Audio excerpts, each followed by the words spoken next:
உத்தரப்பிரதேசத்தில் இருந்து வேலைக்காக குடும்பத்துடன் வந்த இளைஞர் ஒருவர் மூட்டையில் சடலமாக மீட்கப்பட்டுள்ளார். அண்ணி மீது ஏற்பட்ட மோகம் மைத்துனரின் உயிரை பறித்தது எப்படி?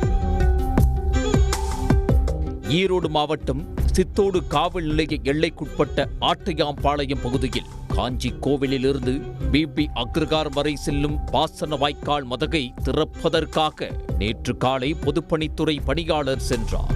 அப்போது மதகில் வெள்ளை நிற சாக்கு மூட்டை ஒன்று கயிறுகளால் கட்டப்பட்டு கிடந்துள்ளது. அதிலிருந்து துர்நாற்றம் வீசி உள்ளது.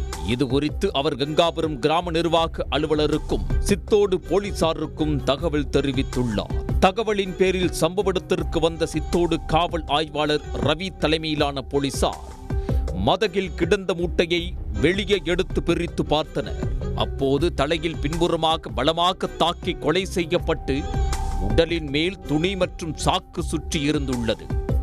மேலும் உடல் தண்ணீரில் கிடந்ததன் காரணமாக அழுகி அடையாளம் தெரியாத அளவிற்கு சிதைந்து கிடந்துள்ளது.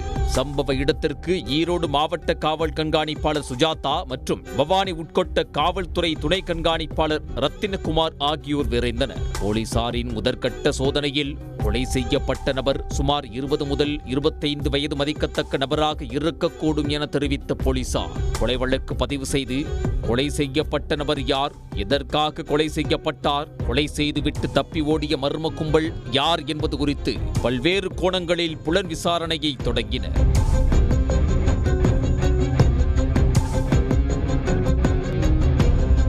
இதற்கிடையே சம்பவ இடத்திற்கு தடயவியல் நிபுணர்கள் மற்றும் மோப்பனாய் காவேரி வரவழைக்கப்பட்டு போலீசார் தடயங்களை சேகரித்து தனிப்படை அமைக்கப்பட்டு அருகில் உள்ள சிசிடிவி கேமராக்களை ஆய்வு செய்யும் பணியில் தீவிரமாக இறங்கினர்.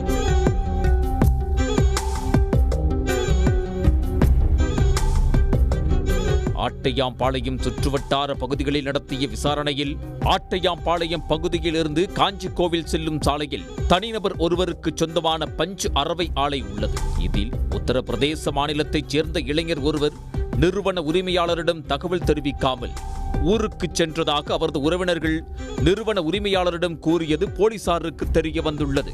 அந்த நிறுவனத்திற்கு சென்ற போலீசார் உத்தரப்பிரதேச மாநிலத்தைச் சேர்ந்த நபர்களிடம் நடத்திய விசாரணையில் உத்தரப்பிரதேச மாநிலம் மொராதாபாத்தைச் சேர்ந்த 25 வயது முகமது நூர், அவரது மனைவி 20 வயது இளம்பெண், 2 பெண் குழந்தைகள், மனைவியின் தம்பியான 18 வயது சுப்கன், முகமது நூரின் தம்பியான 21 வயது முகமது ஃபைசல் மற்றும் சில உறவினர்களுடன் கடந்த 3 வருடங்களாக அந்த நிறுவனத்தில் தங்கி பணிபுரிந்து வந்தது தெரிய வந்தது. கடந்த செவ்வாய்க்கிழமையன்று தனது தம்பி முகமது ஃபைசல் உத்தரப்பிரதேச மாநிலத்தில் உள்ள சொந்த ஊரில் உறவினர் ஒருவரின் இறப்பிற்காக சென்று விட்டதாக நிறுவன உரிமையாளரிடம் தகவல் கூறியதும் தெரிய வந்துள்ளது. இதற்கிடையே தனிப்பிரிவு போலீசார் சிசிடிவி கேமரா காட்சிகளை ஆராய்ந்து பார்த்தபோது செவ்வாய்க்கிழமையன்று இரவு முகமது நூர், முகமது ஃபைசல் மற்றும் முகமது நூரின் மைத்துனரான சுப்பன் ஆகிய 3 பேரும் நிறுவனத்திற்கு எதிரே உள்ள வாய்க்கால் கரையில் நடந்து சென்ற காட்சிகள் பதிவாகியதும், ஆனால் திரும்பி வரும்போது முகமது ஃபைசல் இல்லாமல்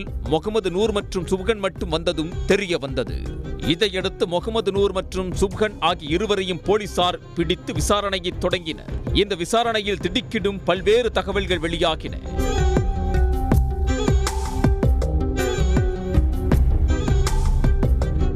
முகமது நூருக்கு திருமணமாகி 5 ஆண்டுகளுக்கு மேலாகும் நிலையில் தனது மனைவி, தம்பி மற்றும் மைத்துனர் உட்பட குடும்பத்தினருடன் கடந்த 3 வருடங்களாக சித்தோடு ஆட்டையாம்பாளையம் பகுதியில் உள்ள பஞ்சு அரவை ஆலையில் தங்கி பணிபுரிந்து வந்துள்ளார். நூரின் தம்பி ஃபைசல் அண்ணியிடம் அடிக்கடி அத்துமீற முயன்றுள்ளார். இது குறித்து கணவர் நூரிடம் அந்த இளம்பெண் தெரிவித்துள்ளார். இதனால் தனது தம்பியை நூர் கண்டித்துள்ளார். ஆனால் அதை கேட்காமல் தொடர்ந்து தனது அண்ணிக்கு பாலியல் தொந்தரவு கொடுத்து வந்துள்ளார். இதனால் ஆத்திரமடைந்த நூர் தனது தம்பி ஃபைசலை தீர்த்து கட்ட முடிவு செய்துள்ளார். அதன்படி நூர் தனது மைத்துனர் சுப்கன் இருவரும் திட்டமிட்டு மது அருந்துவதற்காக ஃபைசலை ஆட்டையாம்பாளையத்தில் உள்ள பாசன வாய்க்கால் பகுதிக்கு இரவில் அழைத்துச் சென்று அங்கு கல்லால் தலையில் பின்புறமாக கொடூரமாக தாக்கி கொலை செய்திருக்கின்றனர். பின்னர் இருவரும் சேர்ந்து கை கால்களை கட்டி உடல் இருப்பது தெரியாமல் இருக்க உடலின் மீது சாக்கு மற்றும் துணிகளை கொண்டு நைலான் கயிற்றால் கட்டி வாய்க்காலில் வீசிச் சென்றதாக தெரிவித்தனர். இதையடுத்து முகமது நூர் மற்றும் சுப்கனை போலீசார் கைது செய்தனர். மேலும் நூரின் மனைவிக்கும் இதில் தொடர்புள்ளதா என விசாரணை நடத்தி வருகின்றனர். அண்ணன் மனைவி மீதான மோகத்தில் அத்துமீறிய இளைஞரை அவரது அண்ணனே கொலை செய்த சம்பவம் ஈரோடு பகுதியில் பெரும் பரபரப்பை ஏற்படுத்தியுள்ளது. உடனுக்குடன் செய்திகளை தெரிந்து கொள்ள சன் நியூஸ் பெல் ஐகானை கிளிக் பண்ணுங்க.